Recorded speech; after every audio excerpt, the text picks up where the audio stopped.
Hello there, survivors. In 2052, we traveled a long way, with the crackling of machine gun fire and the deafening boom of cannon shells following us everywhere we went. It's about time we look back at our journey and remember all the adventures we've had this year. Hold tight, here we go! In the very beginning of the year, survivors discovered the Arena, a new game mode where any raider could prove that they alone were the best fighter of the wastes. And it wasn't just fame that you could earn in those bloody matches. Steel Gladiators brought a whole new season, a new battle pass, and a mountain of cool rewards and parts, including, but not limited to, a tricky sabotage drone, a cab that changed the reloading time for all your weapons, and new highly maneuverable rockets. Engineers of the Valley also started manufacturing a relic disc launcher, which is a lot of fun to use. Just be careful not to cut your fingers on the edges. The first month of spring was, how should we put it, unearthly. That's about right. Judge for yourselves. Weapons suddenly became more firmly nested in the material plane. Or, more precisely, the physical models of some guns and augers became more accurate, and there was more harmony with their appearance. At the same time, the cars became slightly slower. Eggheads from Dawn's Children say that it was just the beginning of a new era, one of more deliberate, tactical combat. But any reasonable survivor knows that scavengers were the ones to blame. Mr. Scar AB, this is a joke. Your cars are actually very fast. They're the fastest, in fact. And then one morning, every survivor in the wastes realized that their cab was inexplicably fitted with a low magnification scope. If that's not spooky, then what is? Naturally, there was also a machine uprising as per the schedule, with a new set of drones and glorious prizes.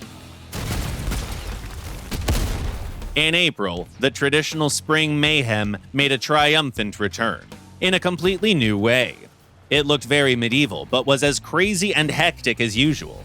And while the glorious knights of the wastelands clashed with each other, we adjusted the strength of enemies in raids, and reworked the in-game markers.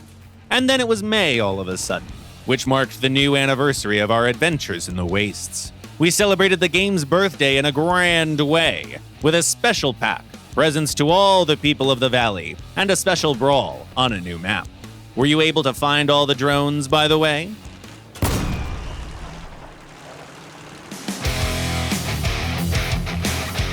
But that was just the beginning.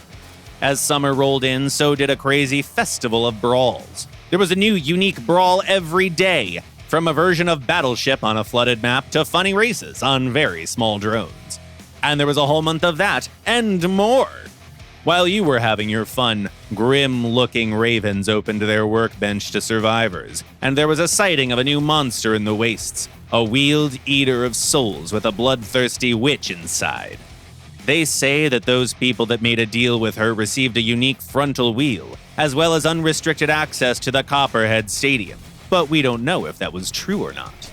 What we know for sure is that in June, all objects suddenly didn't have those jagged edges anymore. All because we implemented new temporal anti-aliasing technology. Pure witchcraft for sure, but the world did become more beautiful, so there was that. And that was just June. In July, Steppenwolves and the Drifters of the Syndicate engaged in an all-out battle, which meant that all survivors got a chance to participate in the big chase. The new Battle Pass season brought lots of new customization kits and a lot of new gear.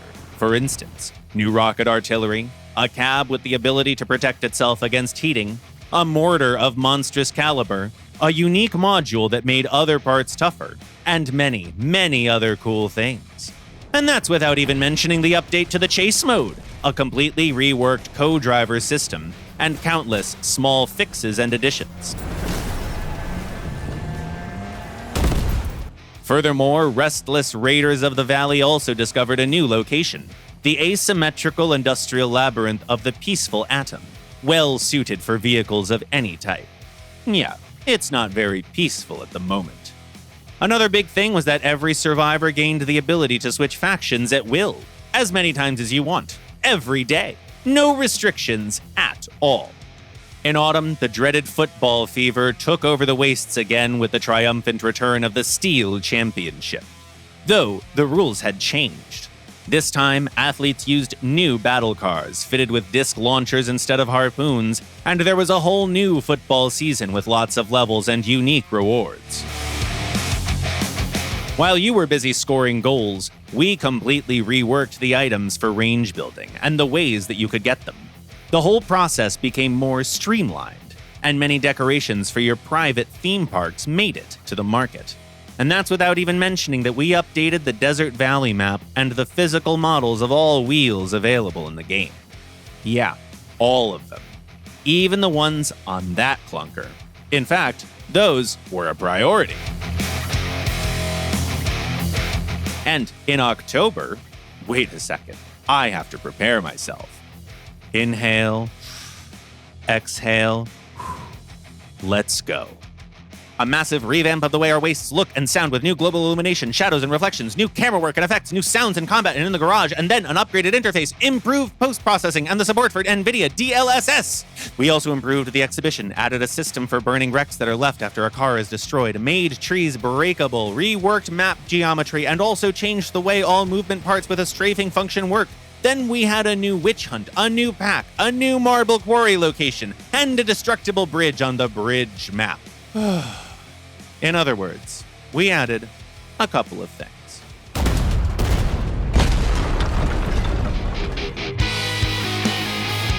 Do you think that was it for the fall? Nah. We celebrated the switch to the 2.0 version with a barrage of presents, and introduced Mr. Twister, a bonkers new battle pass with the Judgment Night Brawl, which was unlike anything we've ever done before.